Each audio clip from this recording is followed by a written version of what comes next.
स्वागत है साथियों।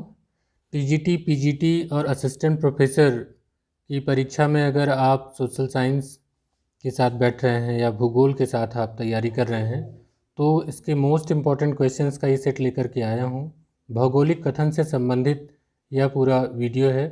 छोटे छोटे पार्ट में मैं आपको इसको अवेलेबल कराऊंगा ताकि आपके एग्ज़ाम टाइम में ये छोटे छोटे एक एक नंबर आपको बढ़ाने में आपकी मदद कर सके। तो पिछले वीडियो में हमने क्वेश्चन पूछा था, उसका आंसर आपसे मांगा था। देखते हैं वो क्वेश्चन क्या था और उसका आंसर क्या होगा।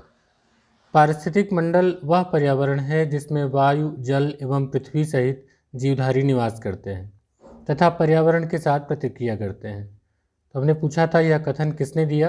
आपके विकल्प थे हचिंसन, कोल, दासमैन और लिनियस।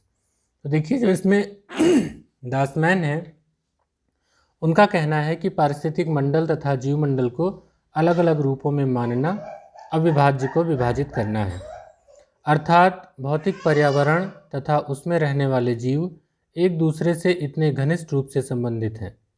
दासमैन के अनुसार जीवमंडल मिट्टी, सैल, जल तथा वायु की पतली परत है जो पृथ्वी के चतुर्दिक आवरण मंडल के रूप में व्याप्त है तथा जिसके साथ जीवित जीव संबंधित हैं तथा यह मंडल जीवों का भरण पोषण करता है।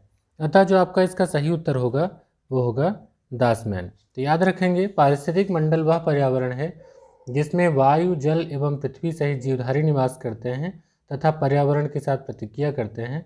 यह कथन था दासमैन का। अगला क्वेश्चन है, यह किस भूगोलविद ने कहा कि परिवर्तन प्रकृति का नियम है। ऑप्शंस हैं ब्रून्स, ब्लास, हम्बोल्ट, हंटिंगटन। तो ब्रून्स ने कहा था कि परिवर्तन प्रकृति का नियम है, अतः विश्व के सभी जड़ चेतन पदार्थ चाहे वे भौतिक हों या सांस्कृतिक परिवर्तित होते रहते हैं। तो ब्रून्स का कथन है कि परिवर्तन प्रकृति का नियम है। इस तरीके से आपका जो उत्तर हो जाएगा वो ए ब्रून्स। अगला क्वेश्चन है, वर्तमान भूत की कुंजी है। यह कथन संबंधित है वर्तमान भूत की कुंजी है John Playfair, James Hutton, Major Powell, G K. Gilbert से। तो वर्तमान भूत की कुंजी है यह कथन जेम्स हटन से संबंधित है। इसका उत्तर आपका बी विकल्प सही हो जाएगा। अगला क्वेश्चन है, जनसंख्या वृद्धि के लॉजिस्टिक वक्र सिद्धांत को प्रतिपादित किया था। जनसंख्या वृद्धि के लॉजिस्टिक वक्र सिद्धांत को किसने प्रतिपादित किया था? Sadler, Doubleday, de Castro, Pearl Reed ने।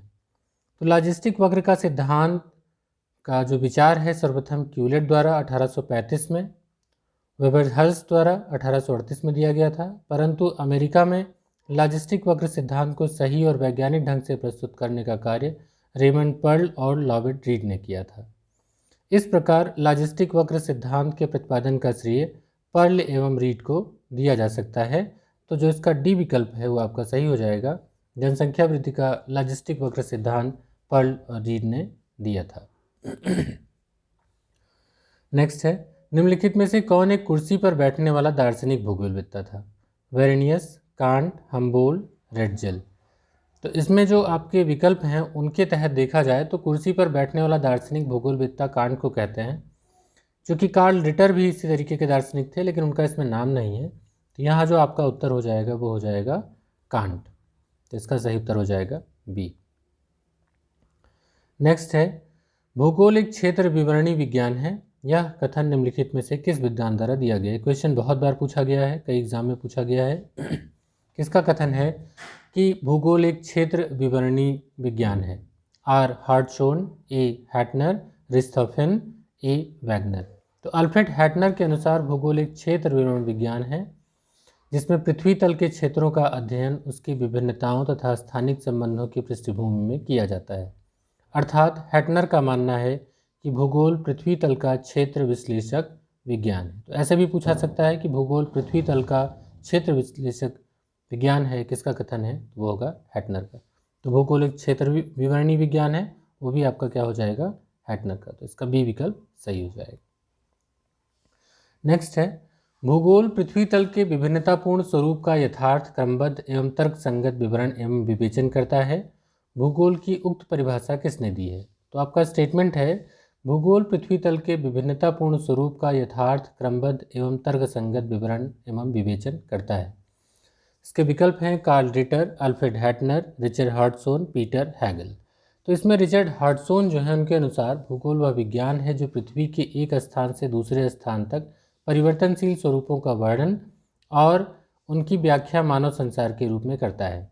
यह पृथ्वी तल के घटना दृश्यों के विविध परिवर्ती विवरणों और जटिल अंतर संबंधों का विश्लेषण करता है और पृथ्वी तल के परिवर्ती स्वरूप की व्याख्या करके उसका शुद्ध, क्रमबद्ध और परिमेय विवरण एवं विवेचन करता है। तो इस तरीके से रिचर्ड हर्टसोन का जो स्टेटमेंट है ये यही है कि भूगोल पृथ्वी तल के विभिन्नतापूर्ण स्वरूप का यथार्थ, क्रमबद्ध एवं तर्कसंगत विवरण एवं विवेचन करता है। रिचर्ड हर्टसोन का कथन है। निम्नलिखित में से किसने इस विचार का समर्थन किया कि राज्य थल से संलग्न एक जीवन है?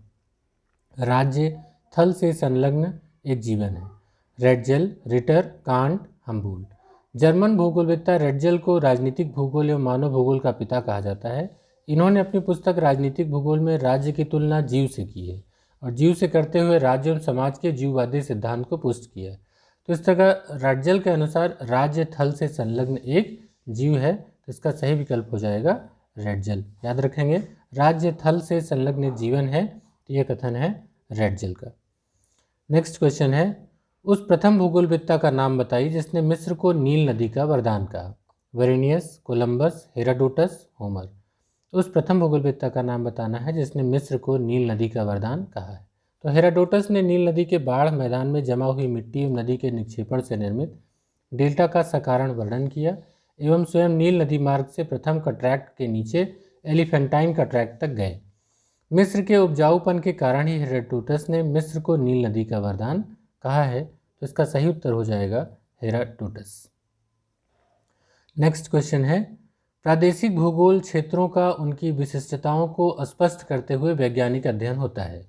यह क्षेत्रीय भिन्नताओं का विश्लेषण करता है जिसमें किसी विशेष स्थान की विशिष्ट दशा को स्पष्ट किया जाता है। उपर्युक्त परिभाषा किसने व्याख्या दी है? तो J.H. Paterson, Karl Ritter, L Guelke, W.R. Mead. तो देखें, जो प्रसिद्ध जर्मन भूगोलवेत्ता कार्ल रिटर थे वो प्रादेशिक भूगोल के जनक कहे जाते हैं। प्रादेशिक भूगोल से संबंधित जो ये परिभाषा दी गई थी वो कार्ल रिटर ने ही दी थी कि प्रादेशिक भूगोल क्षेत्रों का उनकी विशिष्टताओं को स्पष्ट करते हुए वैज्ञानिक अध्ययन होता है। यह क्षेत्रीय भिन्नताओं का विश्लेषण करता है जिसमें किसी विशेष स्थान की विशिष्ट दशा को स्पष्ट किया जाता है। इसका सही उत्तर हो जाएगा कार्ल रिटर। नेक्स्ट क्वेश्चन है, भूगोल का उद्देश्य पृथ्वी तल पर भौतिक और मानवीय संबंधों का अध्ययन करना है। इंपॉर्टेंट क्वेश्चन है, कई बार पूछा गया है कि geography aims to study the physical and human relations on the earth. यह कथन किस विद्वान का है? Humboldt, Davis, Smith, Blache. तो इसमें जो ब्लास हैं वो ब्लास के अनुसार भूगोल का उद्देश्य पृथ्वी तल पर भौतिक और मानवीय संबंधों का अध्ययन करना है क्योंकि प्राकृतिक भूदृश्य के विकास पर सांस्कृतिक भूदृश्य का प्रभाव पड़ता है। तो यहाँ इसका सही उत्तर हो जाएगा ब्लास। इसका कथन है, भूगोल का उद्देश्य पृथ्वी तल पर भौतिक और मानवीय संबंधों का अध्ययन करना है। नेक्स्ट क्वेश्चन देखें, तो मनुष्य पृथ्वी की उपज है, यह वक्तव्य किसने दिया था? W.M. Davis, Ellen Churchill Semple, Friedrich Ratzel और पैट्रिक गिडीज। तो इसमें जो आपका क्वेश्चन है कि मनुष्य पृथ्वी की उपज है वक्तव्य किसने दिया था? W.M. डेविस ने, एलन चर्चिल सैम्पल ने, फ्रेडरिक रेटजेल ने और पैट्रिक गिडीज ने। इसका जो आंसर है वो मैं आपके लिए छोड़ता हूँ कि इसका आंसर आप कमेंट बॉक्स में देंगे। इसको लेकर के हम लोग आएंगे अपने अगले वीडियो में। इस साथ ही एक क्वेश्चन आपको और देता हूँ जो कि कहीं कोई अनिवार्यता नहीं है, सर्वत्र संभावनाएं हैं, यह कथन किसका है? तो इन दोनों क्वेश्चंस के आंसर के साथ हम अगले वीडियो में मिलेंगे। ये आपके लिए है, दोनों क्वेश्चन छोटे हैं। पहला है स्टेटमेंट मनुष्य पृथ्वी की उपज है, यह किसका कथन है? और दूसरा है कहीं कोई अनिवार्यता नहीं है, सर्वत्र संभावनाएं हैं। इसके जो विकल्प हैं एल फेब्रे हैं, विडल डी लाब्लास हैं, ग्रिफिथ टेलर हैं, जेफ ब्रून्स हैं। इन दोनों क्वेश्चंस का आंसर हमने यहाँ पर नहीं दिया है। इसका वीडियो हम आपको अगले वीडियो में देंगे। मिलते हैं अगले वीडियो में, तब तक के लिए गुड बाय।